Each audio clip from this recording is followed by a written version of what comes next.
Mr. Blip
dia no meu chamo mamacheira, mataço de farmagia, querendo a puta da cozinha, dito na sua norteira, vai tu faca fatateira, que na mina louca, a diçaria do ave, dentro do funia parana, sarambura lixo metugi, deu furo na timbalani, para na saja de mamanza, dentro saratera caiani, para sana na vadiani, a janela minha watano, ero de iraiani, dena lema macavaca, para tua suaziani, vai toca della mapo, nanti na cadia, vai direto na calabi, para reso aianuani, dena marna rapizo, para o tareço lava, e já intenato tipo, leva vida no serviço, e na itupa que ela tá, as manos quero mexer, e vamos vai beber na cara.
Tata casa mi tu pula re sang na knana re ba chin man dia ma tanete tsumatsualani asoinene Nasanana tunobutali nasizuru Nakensapu marari natanierene Nandania kumchuta atina vitubato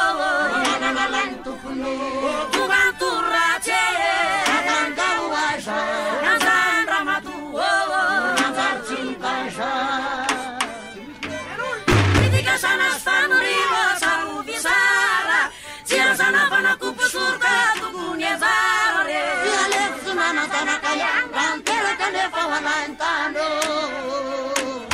Diambra na manu tulo era mafatata Atawa turisa mana na ena tela sasako Arenkuno turumama fuga Nifana nufuna pununo Debena kinena no fisu ni unu tumanu na turia mbosode Arashea ni anuraya na shafu fatanyo Nakano tukulale kyutkan Vatunianu napanduto Chalanore korama reba malala Nyare push nyare tsaye mana shatala we Nakataunum tasho Kentsiba katura mamateo Vantiel sana kunyulize Sisumpangem jenda Neva jena tera kumtemo Vitatio nyamiemo Oras vitana tafawa Ifodema nina loto Edena nina lotare mutataro Otano varna fafure nenzaro Raianu nuna fafu Simtu gane fanu famasano Isu ni akata somasaro Sasan kyusa de mamararo Besa kalia matundramu Atewa pandrinan rubu-rubu Numa surna parayewa Rasumat fuste makakupa Masupa tenor pagelgelo